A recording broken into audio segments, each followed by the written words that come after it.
गुन्हा नंबर 787/2024 माहिती तंत्रज्ञान कायदा कलम 66 प्रमाणे गुन्हा दाखल करण्यात आला होता। त्यामध्ये फिर्यादी यांची जवळपास 10 लाख रुपयांची ऑनलाईन फसवणूक झाली होती।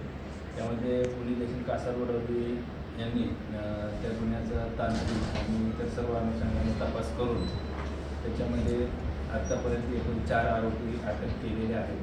त्यापैकी 2 आरोपी यांना मान्य न्यायालयाने जामीन मंजूर केलेला आहे। 2 आरोपी सध्या पोलिसांच्या ताब्यात आहेत। त्या अनुषंगाने पुढील तपास सुरू आहे। फिर्यादी यांना स्काईप सोशल मीडियातर्फे मुंबई सायबर पोलीस ही अशी फेक अकाउंट फेक आयडी असलेली लिंक सेंड करण्यात आली। त्यानंतर फिर्यादी यांना सांगण्यात आले की सदर एक पार्सल तुमच्याकडे आलेलं आहे इराणवरून आणि ते पार्सल इंडियामध्ये बॅन आहे, भारतामध्ये बॅन आहे। तर त्या अनुषंगानं आमच्याकडे अंधेरी पोलीस स्टेशनमध्ये गुन्हा दाखल करण्यात आलेला आहे। तर तुम्ही पोलीस स्टेशनला या आणि त्या अनुषंगाने त्यांना त्यांच्याशी चर्चा केली। त्यांना स्काईप ॲप जे आहे ते डाउनलोड करायला सांगून मुंबई सायबरची जी फेक अकाउंट आहे त्याच्याशी कम्युनिकेशन करायला सांगितलं। त्या कम्युनिकेशनमध्ये त्यांना एक लिंक पाठवली आणि त्यांना सांगितलं की आम्ही तुम्हाला 10 लाख रुपये सेंड करत आहे तुमच्या अकाउंटला, ते चेक करा आणि ते तुम्ही आम्हाला परत पाठवा, रिटर्न पाठवा।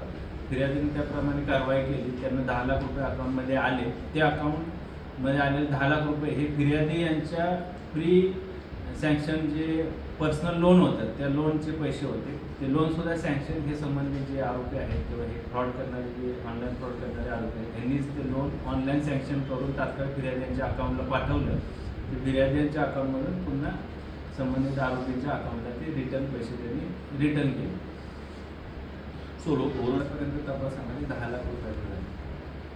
रिकव्हरी केली झाली आतापर्यंत आरोपी सदरची रक्कम ही बँकेमध्ये आम्ही फ्रीज केलेली आहे। त्याचबरोबर हे जे आरोपी आहेत आतापर्यंत अटक केलेले 4 आरोपी हे आमचे पोलीस उपनिरीक्षक श्री येवले, वरिष्ठ पोलीस निरीक्षक श्री सुनील पाटील आणि संबंधित अधिकारी आणि अंमलदार यांनी ठाणे तसेच राजस्थान आणि हरियाणा येथून ताब्यात घेतलेले आहेत। आतापर्यंत आपल्याला ही जी लिंक किंवा जे आरोपी मिळालेले आहेत त्या पुढील तपास अजून सुरू आहे। त्याच्यामध्ये अजून काही आंतरराष्ट्रीय संबंध आहेत का किंवा हे जे पैसे अजून ट्रान्सफर झालेले आहेत, ट्रान्झॅक्शन झाले ते कुठंपर्यंत गेले त्या अनुषंगाने शोध सुरू आहे। सदरचं पार्सल आल्यानंतर त्यांना स्काईपवर जे Mumbai cyber police fake ID account त्यांनी ओपन करायला सांगून त्याच्यावर कम्युनिकेशन करायला सांगितलं। त्यामुळे फिर्याद्यांचा त्या आयडीवर किंवा त्या अकाउंटवर कम्युनिकेशन झाल्यानंतर विश्वास बसला। त्यामुळे त्यांनी पुढचे ते ट्रान्झॅक्शन पूर्ण केले। सुशिक्षित आहेत आणि त्यांना टेलिग्राम किंवा इतर ॲपवरून ह्या संबंधितांची त्यांची ओळख झाली आणि त्याच्यामधून त्यांनी हे सर्व कृत्य केलेलं आहे। इराणवरून तुम्हाला पार्सल आलेलं आहे, ते इंडियामध्ये बॅन आहे। त्या अनुषंगानं आमच्याकडे अंधेरी पोलीस स्टेशनला गुन्हा दाखल आहे असं त्यांना सांगण्यात आलं आणि त्या जो स्काईपवर त्यांचा ID आहे फेक ID मुंबई सायबर पोलीसचा त्याच्यामध्ये त्यांना मेसेज करायला सांगितलं। तिथून त्यांना रिप्लाय आल्यामुळे फिर्यादी यांनी त्याच्यावर विश्वास ठेवला।